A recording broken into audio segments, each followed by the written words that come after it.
Bismillahirrahmanirrahim. Assalamualaikum warahmatullahi wabarakatuh. Apa kabar semuanya? Apa kabar ayah dan bunda?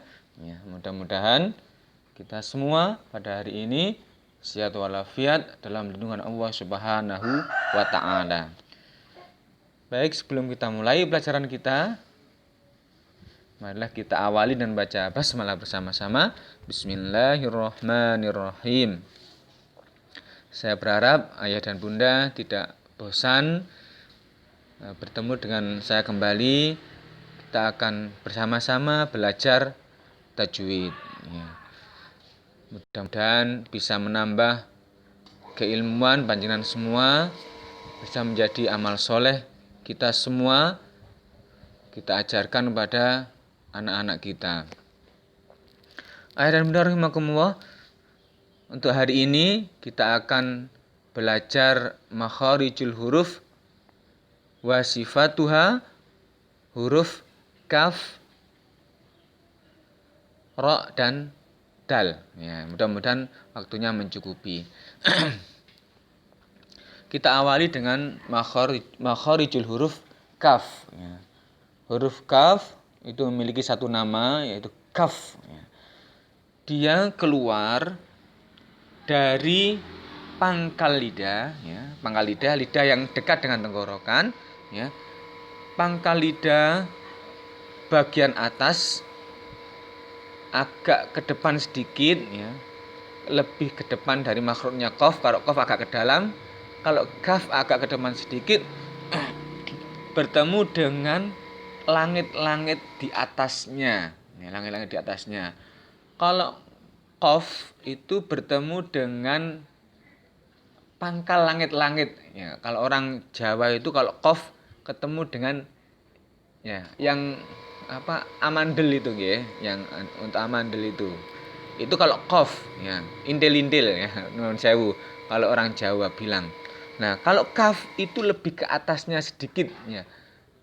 Sudah ke atasnya yang lunak itu, ke tulang langit-langit mulut kita, ya, itu huruf kaf ke atas sedikit, ya. Jadi lidah kita yang bagian belakang itu diangkat naik ke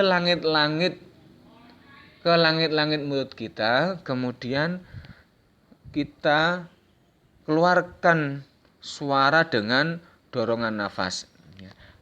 Ka, ka, ka, ki, ku. Kaki kubak, kaki kubak, ya, itu huruf kaf, ya. Bisa dicoba sambil dibayangkan, ya. Coba dan dibayangkan huruf kaf, ya. Nanti kalau bisa bertemu langsung kita akan belajar bersama-sama. Kemudian sifatnya, ya ini ya, ini makhrajnya sudah selesai ya, ayah bunda, makhrajnya di situ. Ini yang intil-intil nih, yang bagian bawah itu yang agak ke atas, di antara yang lunak dan yang keras, langit-langitnya. Sampun nggih. Kemudian kita akan belajar sifatnya ya. Huruf kaf itu memiliki 5 sifat. Yang pertama hamas. Hamas, masih ingat nggih? Hamas itu adalah pengucapan huruf yang disertai dengan lepasnya nafas, ya. Hembusan nafas, hamas. Kaf ini sifatnya terkait dengan hamas mirip dengan huruf ta. Jadi para ulama berbeda cara membacanya, ya. Di Jazirah Arab cara membacanya dengan menghamaskan kaf di semua kondisi, baik ketika berharokat fathah, kasrah, dhammah, lebih-lebih ketika dia sukun atau shiddah, ya. Tapi di beberapa negara yang lain, di Syria, di Yaman, ya, di Mesir, itu hamesnya keluar ketika shiddah maupun sukun saja yang lebih kelihatan, gitu nggih. Ya, kita terserah seperti apa. Monggo bisa memilih kaki kubak, ya, Ada yang K, ada yang K. Ya. Kalau K berarti hamzanya tidak begitu kelihatan. Kalau K, ya ini yang kelihatan. Ka, ki, ku, bak. Ada yang K, ki, ku, bak. Nah, jadi kelihatannya ketika waqaf saja. Kemudian sifat yang kedua adalah sidah. Ya, masih ingat sidah ya? Sidah adalah terkait dengan hembusan suara. Kalau hamzah hembusan nafas, kalau sidah hembusan suara. Jadi sidah suaranya tertahan, tidak dihembuskan. Ya. Bak, ya biasanya saya memberikan perbandingan bak sama sin. Bas, ya, bas itu berarti dia rihwah. Kalau sidah bak, bad. Nah, seperti itu. Kemudian istifal. Istifal berarti kaf ini termasuk huruf tipis. Ya, huruf tipis. Istifal huruf tipis.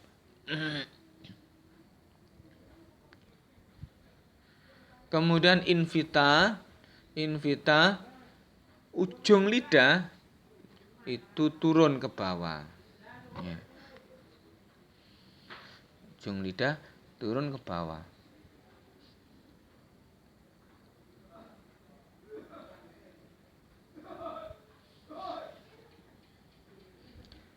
Kemudian ismat. Ya, ismat yakni huruf yang keluar dengan lambat. Lawan dari idlaq. Jadi huruf-huruf yang keluar dari organ dalam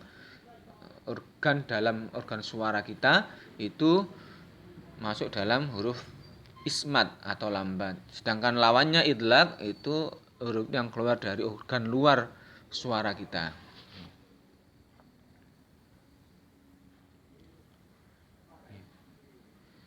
Yang perlu diperhatikan, kaf agar berbeda dengan qaf, maka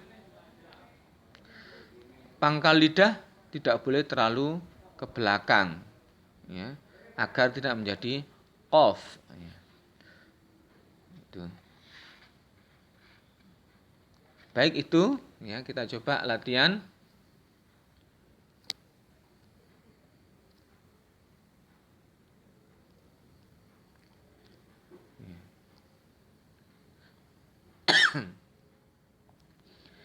Kakiku bak, ya.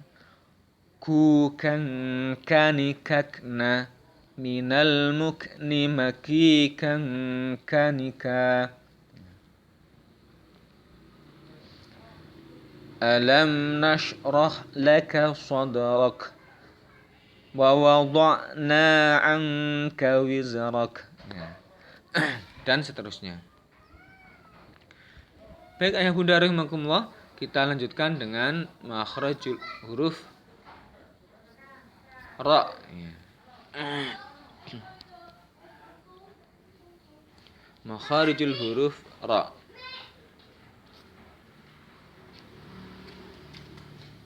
Aku tak nih jawaban sambil dulu mangan sambil nonton.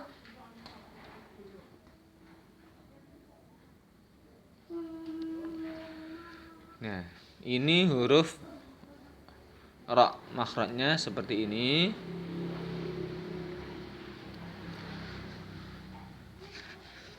Huruf ra itu memiliki dua nama, ya. Nama yang pertama dengan hamzah di belakang, ra, atau tanpa hamzah, ra, ya. Ini nama dari huruf ra. Makhrajnya huruf ra, ya. Huruf ra itu memang agak unik, ya, agak unik. Dia juga memiliki sifat yang paling banyak di antara huruf-huruf yang lain.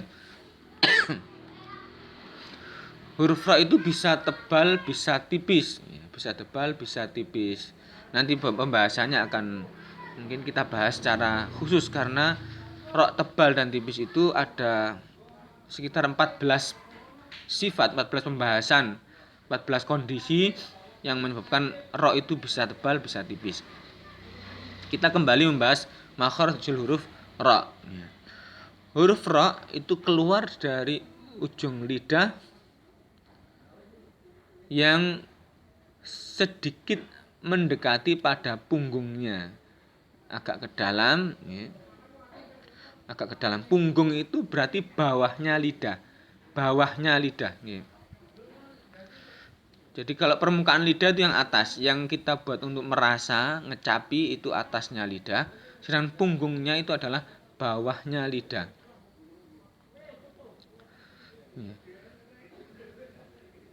Huruf ra itu keluar, ya, ujung lidah yang berarti pada punggungnya itu, jadi lidahnya agak ditekuk ke atas, itu bertemu dengan gusi gigi atas, ya, gusi gigi atas.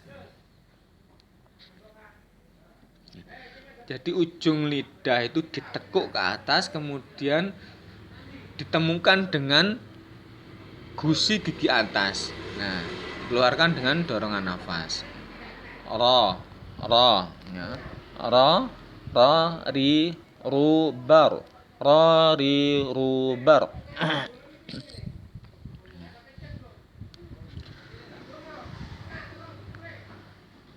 Sifatnya ra. Ini ra. Ini yang depan ini ra tipis, yang sebelah kiri ra tipis, sedangkan sebelah kanan ra tebal. Nanti kita bahas di lain kesempatan. Kemudian sifatnya, ya, ra ini memiliki sifat yang cukup banyak, ya. Yang pertama jahar. Jahar berarti tidak ada hembusan nafas. Ketika membaca tidak ada hembusan nafas. Kemudian tawasud, ya. Dia bukan rikhwah, bukan siddah, tapi tawasud. Di antara rikhwah dan siddah. Berarti suaranya itu antara ditahan dan dilepas, ya. Bar masih ada Pak. Masih ada sisanya. Kemudian istifal, pangkal lidahnya tidak naik. Ini kalau yang tipis, tapi kalau yang tebal pangkal lidahnya tetap dinaikkan. Invita berarti ujung lidah itu lidah yang bagian depan dekat dengan bibir itu tidak melekat dengan langit. Kemudian idlak ini termasuk huruf-huruf yang keluarnya gampang, lancar.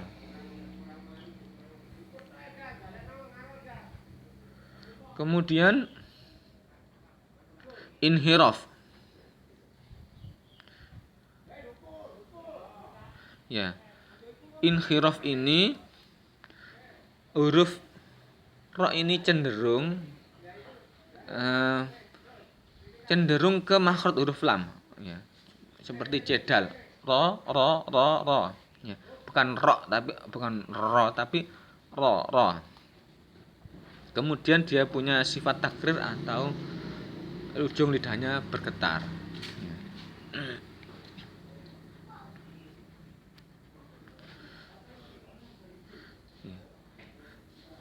Untuk tebal dan tipisnya mungkin secara singkat, ketika dia berharokat fathah dan dhamma itu dibaca tebal, ro tebal.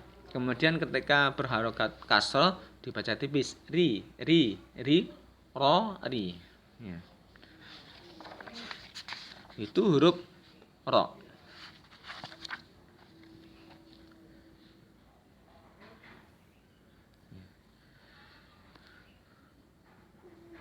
Baik, kita latihan. Ra, ri, ru, ba, ya.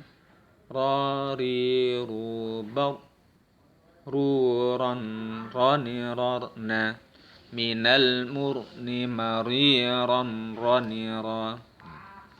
Baik, itu saja insyaallah untuk huruf dal. Kita akan lanjutkan di pertemuan berikutnya. Mohon maaf atas segala kekhilafan. Saya akhiri, bila taufiq wal hidayah. Assalamualaikum warahmatullahi wabarakatuh.